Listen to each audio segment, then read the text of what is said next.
This is not quite the way I wanted to do this. I know that a number of you came in and you've written questions down, and what I wanted to do was call your name and allow you the opportunity to state your question. I think that would afford more participation than me just reading a question, and people might say he's only reading the questions he wants to read. So, Trishawn Jones, please stand up and state your question. I just want to know, is there going to be like a wellness portion inside the upper reform? Because you don't want to have a plan where you're going to help people just feel, oh, I'm covered, like, they have just, just feel like, I can be covered because, I keep eating burgers all the time, just feel like Let me apologize to everyone for that. I understand the portable mic. A portable mic will be coming momentarily. It is being brought to us now. We need Lori Povich. Thank you very much. Give them a minute. Deputy Administrator around the floor. And Alderman. Alderman, are you here? Alderman, the Alderman, please. I need the toe, or I need her on this side of the room. Ladies and gentlemen, Oprah Winfrey. Carol, the mic on this side of the room. You don't mind. Thank you. Please state your question.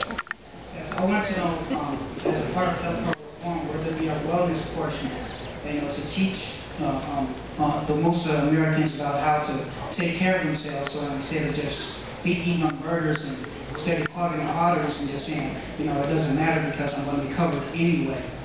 Is there going to be a portion where you can say, teach people that you don't have to, just necessarily because you're going to be covered doesn't mean you just can't let your body just go to waste. The provision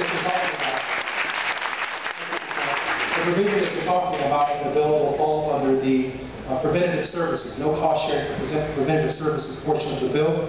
Reform will establish standards for benefits that will make key preventative services free for patients.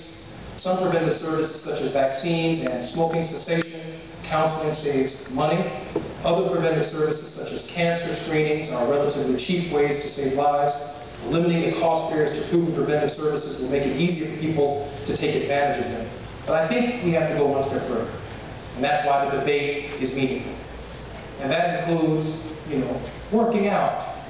It includes adequate facilities and the appropriate tax credits for people who sign up for health benefits or different dietary concerns that we need to consider in our community. I remember one time Magic Johnson said it is hard to find a salad in the black community. Right. You have to drive to Hyde Park just to get close to a salad. The closest we get to a salad is the coleslaw and some Harold's chicken.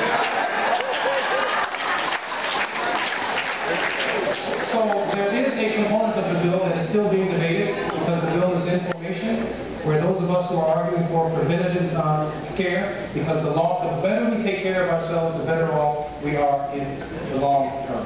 And that saves over time as well. There's also another provision in the bill for lower costs for younger Americans, because younger Americans aren't as likely to get ill as early in life, and they tend to be a lot more active. There are these provisions in the bill.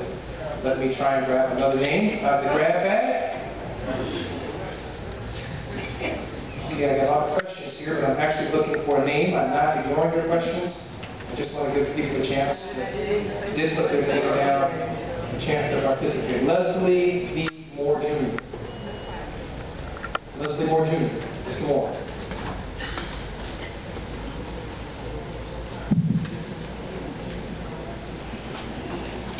Actually, I have a number of questions, and I'm not even kind of spinning and running over here. And so I kind of actually forgot what's on the card, because I got about a ton of questions on this laptop down here. If you could possibly refresh my memory on that work. Yes, sir. What health coverage are you going to have? Is it the same as mine? If it is not, then why not? That's a good question. If this is the only question, Brother Moore, I might be able to let you have so we can cover some more room in the ground. Members of Congress are in an exchange program that they pay for. And it includes various programs that we get to choose. It's something called open season that we have, I think, once or twice a year. And so members of Congress participate in that exchange program out of their salaries. Now, there's another myth about members of Congress. Congressman Lane Evans, for example, a close and dear friend of mine, formerly representing a district on the north side of Chicago, is suffering from a debilitating illness. And even though he served in Congress longer than I have, Lane Evans is presently having fundraisers everywhere he can because he can't afford to pay for his own medical costs. And there is no in perpetuity coverage for members of Congress when we're no longer members of Congress. And yes, the answer to your question, that is the goal. The goal is to provide health care of equal high quality for every American, and it should be the exact same program that members of Congress get. That would be my case, and that's what I would argue for. Is that what's going to happen? We're going to actually have the same coverage that you get? Well, that's my goal, and that's the goal of H.R. 3200. I think in all perfect candor, Mr. Moore, part of what the President has to wrestle with in terms of passing a bill in the House and in the Senate is a number of compromises that makes this bill politically possible. And what is politically possible at this hour, if we stand up to the public option, is H.R. 3200. That does not mean an election from now, or election from two, or Mr. Al Newton said, that the health care, the debate or the argument for the right to health care equal high quality for every American isn't an argument that's suddenly over. Every year we're going to have to improve this bill. Every year we're going to have to fight for more coverage. Every year we're going to have to keep people from cutting away at H.R. 3200, denying some of us coverage. Every year there's going to be a political battle to engage this, even after the President signs it into law. And so, I mean, I welcome you to the struggle to build a more perfect union. But it does not end with the passage of this bill. In fact, it continues. I didn't say it begins, I said it continues, because there are lots of people for many years that have been fighting to provide universal coverage in some form for all Americans, and we are one step closer to it today. Thank you, Brother Moore, for your question.